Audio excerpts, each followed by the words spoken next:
Gas కొరత private హాస్టళ్ళని వెంటాడుతుంది చూసినాం. రెస్టారెంట్, హోటళ్ల పరిస్థితి ఏంటో చూసినాం. ఆఖరికి దేవాలయాల్లో నిల్వలు లేక గ్యాస్ కర్రలు పొయ్యి పెట్టి అక్కడ అన్నదాన సత్రాల్లో అమ్మవారికి ప్రసాదాలు వండుతున్నారు. అది కూడా చూసినాం. ఇక ప్రెజెంట్ నేను ఓయో హాస్టల్ మెస్ లో ఉన్న బీఎడ్ స్టూడెంట్స్ ఇక్కడ దాదాపు ఈ మెస్ పైన ఎక్కడైతే నేను నిలబడ్డానో ఈ కిచెన్ పైనే దాదాపు 80 నుంచి 90 మంది ఆధారపడి ఉంటారు. మరి ఇక్కడ సిచ్యువేషన్ ఏంటి అంటే ఇగో కూరగాయలు తరగడానికి సిద్ధంగా ఉన్నాయి.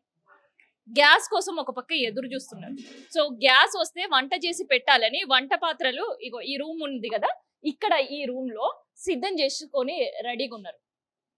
సో ఇవన్నీ కూడా ఎప్పుడు గ్యాస్ వస్తే ఎప్పుడు వంట చెయ్యాలని, కానీ గ్యాస్ రాక వంట చేయడం ఆలస్యమై ఏం చేయాలో అర్థం కాక ఇక్కడుండే కుక్సే వాళ్ళకు వాళ్ళు ఇక్కడ ఉండే పిల్లలు ఆకలితో ఉండొద్దు, ఇక్కడ ఉండే పిల్లలు ఆకలితో ఉండొద్దు అని చెప్పేసి కర్రలు పొయ్యి పెట్టి మరి వంట చేసి వాళ్ళకు వడ్డించే పరిస్థితి కనిపిస్తుంది. సో ఇది ఇవాళ ఒక్క రోజు మాత్రమే కాదు, దాదాపు 3 రోజుల నుంచి ఇదే పరిస్థితి. సో ఒక్కసారి ఇక్కడ హెల్పర్స్ ఉన్నారు, కుక్స్ ఉన్నారు, వాళ్ళతో మాట్లాడదాం.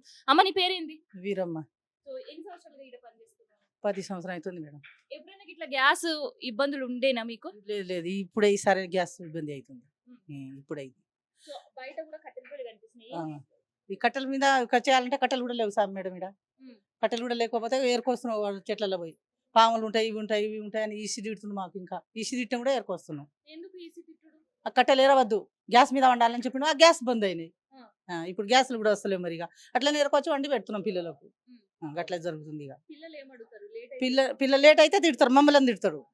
కేటగారు తిడతారు, కేటగారు అని పిల్లుండ్రి, మీరు లేట్ వచ్చిర్రు మాకు అందుతలేవని పిల్లలు తిడతారు.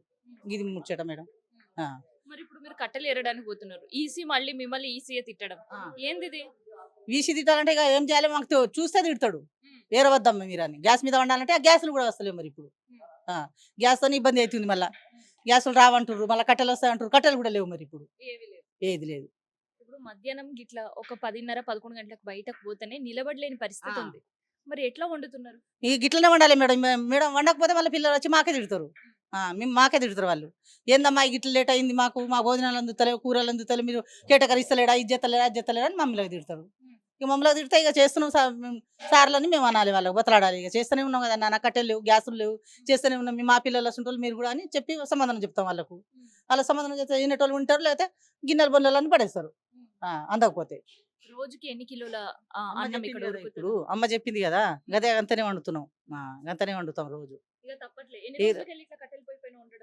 చాలా రోజులతోనే అవుతుంది, కానీ ఇప్పుడే 2 నెలల 3 నెలల కానుంచే గ్యాస్ మీద వండినాం. మళ్ళీ గ్యాసులు బంద్ అయినాయి.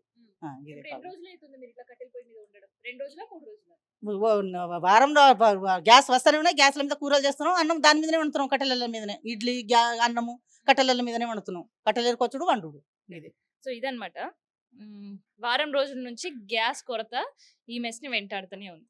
సో ఒక్కసారి మరి ఎన్ని కేజీల రైస్ ఇక్కడ ప్రతిరోజు ఉడుతుంది, అండ్ దాంతో పాటు కూరగాయల పరిస్థితి ఏంది, అండ్ వాటికి సంబంధించిన కుకింగ్ ప్రాసెస్ అంతా ఏడ జరుగుతుంది, ఇట్లాంటివి కూడా ఒకసారి మనం బయటికి వెళ్దాం, పోయి మాట్లాడదాం. ఉత్తమ్ సార్ ఏమో గ్యాస్ సంబంధించిన నిల్వలు మస్తు ఉన్నాయి, ఎటువంటి ఇబ్బంది లేదు అంటున్నారు. కానీ ఒక్కసారి ఓయూ కిచెన్ దగ్గరకు వచ్చిన నేను ఓయూ కిచెన్ లో ఉండే పరిస్థితి ఏంటి అని అంటే, కిచెన్ కాస్త ఇప్పుడు బయటికి షిఫ్ట్ అవ్వాల్సిన సిచ్యువేషన్స్.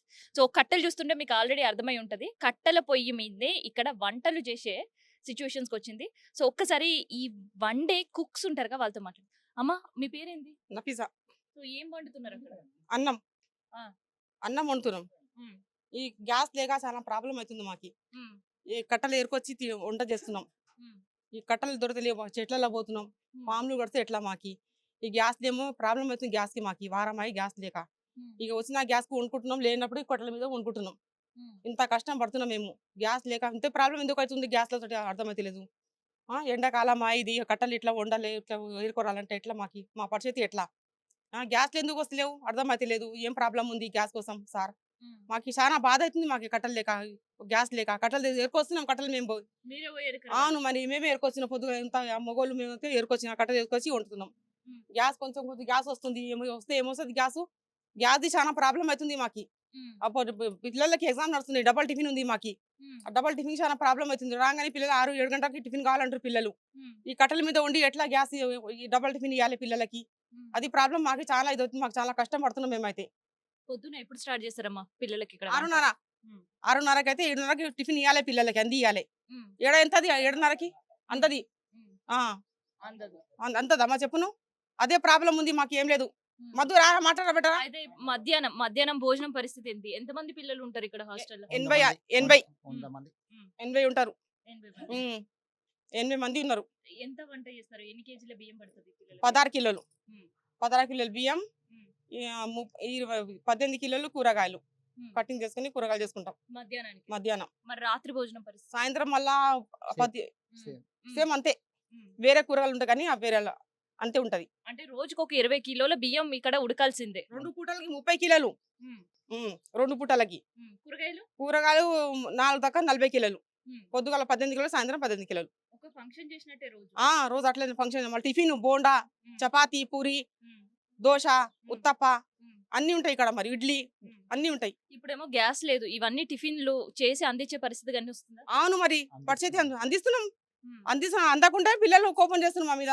ఏమంటారు పిల్లలు మరి? మళ్ళీ ఏమంటారు, గ్యాస్ లేకుండా ఉండాలి, ఎట్లా మాకు అందియాలి, మాకు ఎగ్జామ్ నడుస్తుంది, మేము ఎగ్జామ్కి పోతా, మేము తినొద్దా, మేము ఎట్లా ఎట్లా చేయాలి, మాకు టైం మీద అందియమంటారు పిల్లలు. ఉమ్. చెప్తారు కదా, అది చేస్తున్నాం. ఇక పరిస్థితి ఇట్లా ఉంది మాది. ఉమ్. ఇక చేస్తున్నాం, ఇక కష్టం చేస్తున్నాం, పరిశ్రమ చేస్తున్నాం, మాటలు బట్టి కూడా చేస్తున్నాం. సో బయటనేమో గ్యాస్ కి ఏం ఇబ్బంది లేదు, ఓయిలో మంచి గ్యాస్ సరఫరా చేస్తున్నాం అని అంటున్నారు ఎవరంటారు? ఏజెన్సీలు. ఇగో ఏడవనికి ఇగో ఇది ఎందుకు బాధ అవుతుంది? ఉమ్. ఈ కట్టెలే పోయి వద్దన్నారు ఫస్ట్ అయితే. ఆ. కట్టెలు పోయి ముట్టియద్దు అన్నారు. ఉమ్. అయితే పోయి ఇట్లా పడిపోయినాయి పొయ్యిలు. ఉమ్. ఇక మళ్ళీ గ్యాస్ ప్రాబ్లం అయితే మళ్ళీ అన్నం గుంతున్నాం. అది లేకుంటే కూడా అది ఉడకబెట్టుకుంటున్నాం. బీనీస్, క్యారెట్, ఆలుగడ్డ ఏదైనా ఉడకబెట్టున్నాం. ఎన్ని దోశకి రోజులు ఆలుగడ్డ. అయిపోయింది అసలుకి? కట్టెల పొయ్యిలు బంద్ చేసి మీరు ఎన్ని సంవత్సరాలు అయింది? ఎన్ని సంవత్సరం ఏడది మొన్ననే ఆ. 6 నెలలు 5 నెలలు 5 అంతే. ఉమ్. అప్పుడు ఫస్ట్ ఉంది కట్టెలు లోడ్ వస్తుంది మాకి. ఉమ్. కట్టెలు లోడ్ వస్తుంది, పెద్ద లోడ్ లారీ వస్తుంది, మేము వండుకుంటాం. ఉమ్. ఇప్పుడు గ్యాస్ మొత్తం గ్యాస్ అన్నారు. ఉమ్. గ్యాస్ వస్తే గ్యాస్ ఇవ్వాలి కదా, మరి ఏది గ్యాస్ కట్టెల మీద వండుతున్నాం. మరి కట్టెలు ఇప్పుడు గ్యాస్ ఏమో ఇబ్బంది అవుతుంది, మరి గ్యాస్ బదులు కట్టెల లోడ్లు ఏమైనా తెప్పిస్తుర్రా? ఏం తెప్పలేదు ఇయరంట. ఇయ్యరా? మరి ఎట్లా ఉంటుంది? గ్యాస్ వచ్చినాక వండమంటే పిల్లలు మాకి ఉంది బాధ. కేటగారు బాధపడుతున్నాం, మేము బాధపడుతున్నాం. ఇప్పుడు పిల్లలేమో వంట చేయమంటున్నారు, అవును మీ ఆఫీసర్లు ఏమో గ్యాస్ వస్తేనే వంట చేయమంటున్నారు. అవును, మరి ఏంది మీ పరిస్థితి? మరి ఏం చెప్పాలి చెప్పు, ఏం చెప్పాలి ఇక? అందరూ కట్టెలు ఏరుకొస్తుర్రా మీకు మీరు? అవును, ఎరుకు నాకు రాత్రి సాయంత్రం నా పొయ్యి మీద కాలు. ఉమ్. ఇక ఇట్లా ఏరుకొచ్చి చేస్తున్నాం పని. ఎండకు అవుతుందా మరి? టైం అవుతుంది. ఇంకా ఏం చేస్తాం, ఒక్క పొద్దు ఉండి కూడా ఏరుకొస్తున్నాం. పిల్లగాడైతే చాలా కష్టం పడుతున్నాం. మధు అయితే ఆడ అంతా మొత్తం ఏరుకొచ్చి అన్నం వండుతున్నాం. ఇప్పటిదాకా అన్నం వండి ఇప్పుడు అన్నం లేకుండా పొద్దుగా అన్నం అయిపోతే గ్యాస్ ఉంటాయి. గ్యాస్ లేక చాలా బాధ అవుతుంది మాకి. అన్న నీ పేరు? మధు అమ్మ. సో ఏంది మీ దగ్గర గ్యాస్ పరిస్థితి? అంటే ఇప్పుడు అది చాలా పడ్డది. మా కేటగిరీ నేను కలిసి ఏరుకొచ్చి వండుతున్నాము. పాపం ఆయన కూడా పొద్దున్న దాకా కష్టం పడతారు మా కేటగిరీ. లేనిది ఏం చేయాలరా, పిల్లలకి ఇలా కొద్దిగా లేట్ అయితే పిల్లలకి ఆయన ఫోన్ చేస్తాను, లేట్ అయిందిరా అంటే పెట్టి మళ్ళీ ఉడకబెట్టి మళ్ళీ చేసాక ఇటు పరిస్థితి అవుతుంది. ఎంతమంది పిల్లలు ఉంటారు? 80 100 లోపల ఉంటుంది. రోజుకి ఎన్ని కిలోలు ఉడకాలి ఇక్కడ? 20 కిలోలు పైన, 20 కిలోలు పూటకి 20 కిలోలు. ఉమ్. కూరగాయలు 20 మొత్తం 20 10 కిలోలు 12 20 కిలో దాకా కూరగాయలు పోతూ ఉంటాయి రోజు. మరేంది ఇప్పుడు ఒక పక్కనేమో పెద్ద సార్లు అందరూ కూడా గ్యాస్ కి నిల్వలకి ఏం ప్రాబ్లం లేదు, ఎక్కడికక్కడ గ్యాస్ సరఫరా అవుతుంది మన అంటారు. ఒక్క హాస్టల్ కాదు కదా మా ప్రతి ఒక్క హాస్టల్ అదే ప్రాబ్లం ఉన్నది. అవునా? దుండు బి అని కొత్త హాస్టల్ అక్కడ కట్టిరు కదా, ఓయిలని. ఆ ఓయిల్ని ఉమ్. అది కూడా కట్టెల పొయ్యి మీద అవుతాయి. ఇంకా అది ఎక్కువ మంది, ఇంకా ఉమ్. పూటకి క్వింటాల్ పైన ఉంటారు రైస్. అబ్బా అబ్బా. ఉమ్. వాళ్ళే ఆ హాస్టలే గట్లుంటది. చిన్న హాస్టల్ ఎట్లుంటది, ఉమ్. ప్రతి ఒక్క అదే పరిస్థితి. మరి వాళ్ళు ఎక్కడి నుంచి తెచ్చుకుంటున్నారు కట్టెలు? గిట్టే ఏరుకొస్తున్నారు పాపం ఆ కేటగిరీ. ఓయిలో మొత్తం ఫస్ట్ కట్టెలేరుడే. మొన్న నుంచి వాళ్ళు అయితే ఇప్పటి నుంచి ఇంతకుముందు అని ఇక్కడ కట్టెలు ఉండే అందుకు అక్కడైతే ఫస్ట్ నుంచి గ్యాస్లే ఉండే. ఉమ్. మొన్న ఇబ్బంది అయింది నుంచి పాపం ఆ కేటగిరీ కూడా పాపం ఏరుకొచ్చినో ఎరికిపిస్తున్నో ఉమ్. కట్టెల పొయ్యి పెడుతుంది. పూటకి క్వింటల్ పైన, అబ్బా అబ్బా. క్వింటల్ పైన ఉంటుంది. ఉమ్. ఇంచుచు అలా ఎంత 700 మంది చిల్లర ఉంటారమ్మా ఉమ్. పిల్లలు. మరి ఎండకి కట్టెల పొయ్యి కాడ కట్టెలు ఏరుకొచ్చుడు ఎట్లా అవుతుంది మనతోటి? తప్పదు కదమ్మా, చేయాలి అని అంతే, ఇంకా ఏం లేదు. ఉమ్. ఇప్పుడు బయట హాస్టల్లోనేమో ఏవైతే తొందరగా అవుతుందో అవే ఫుడ్ ఐటమ్స్ పెట్టి కానిచ్చేస్తున్నారు. ఈడ అట్లే ఉందా లేదంటే ఏం అన్ని లేదమ్మా, మెనూ మారిందేమన్నా? మెనూ మారలేదు. ఏ మెనూ ఆ మెనూనే ఉమ్. కంపల్సరీ. ఇవాళ అయితే శనివారం దోశ కంపల్సరీ. గ్యాస్ బయటగా కొనుక్కొచ్చిండు. ఉమ్. నిన్న 2 వచ్చినాయి. ఉమ్. ఆల్రెడీ దానికి ఒక రోజుకి ఒకటి అయిపోతుంది. ఉమ్. సో మరి ఇప్పటికి మిగతా ఐటమ్స్ అన్ని మరి కట్టెల పొయ్యి పెట్టిరు, ఏ తప్పదా? తప్పది. పాపం మళ్ళీ లంచ్ కోసం అంటే వాళ్ళు కూడా పాపం ఫుడ్కు అంటే అందరూ పైసలు ఉన్నోళ్ళు ఉండరు కదా, పిల్లలు కూడా ఉమ్. వాళ్ళు కూడా లేని వాళ్ళు ఉంటారు, ఉన్నోళ్ళు ఉంటారు. ఉమ్. ఫస్ట్ వాళ్ళు కూడా ఈ పిల్లలు కూడా ఈ ఆకలి బయట కొనే పరిస్థితి ఉన్నదో లేదో తెలియదు కదా. ఉమ్. అందుకని మన అట్లా కోసం ఆలోచించరు, పిల్లలు కూడా ఆలోచించరు. వాళ్ళు ఉమ్. అందరు ఉన్నోళ్ళు ఉండరు, అలా లేనోళ్ళు ఉండరు. అందరు డబ్బులు లేనోళ్ళు కూడా ఉంటారు. ఆ పరిస్థితి బయట పోయి కొనుక్కోలేరు. కొనుక్కునే పరిస్థితి ఉంటుంది. అలా కూడా ఉంటుంది కదమ్మా. వాళ్ళ కోసం చేస్తున్నారు. అంతే. వాళ్ళు కూడా మా అన్నదమ్ములు లెక్క, అక్కయ్యల అందరు మా లెక్క కదా. మరి ఎన్ని పడుతున్నాయి ఇప్పుడు కట్టెలు? చూ ఈ కేర్ కోసం పూట బాగానే అవుతున్నాయి. బానే అవుతుంది. ఒక్కసారి ఏరుకొస్తే ఒక పూటకి అయిపోతాయి. అయిపోతాయమ్మా. అది ఏరుకొద్దామంటే కూడా లేవు అక్కడ. ఉమ్. ఏమన్నీ ఏముంటాయి చెప్పండి. అంతే. పాపం మా కేడగారు అయితే చాలా కష్టం పడుతుంది పాపం. హుస్సేన్ అని చాలా కష్టం పడుతుంది. నిన్న ఆయననే ఏరుకొచ్చి పెట్టిపోయిండు.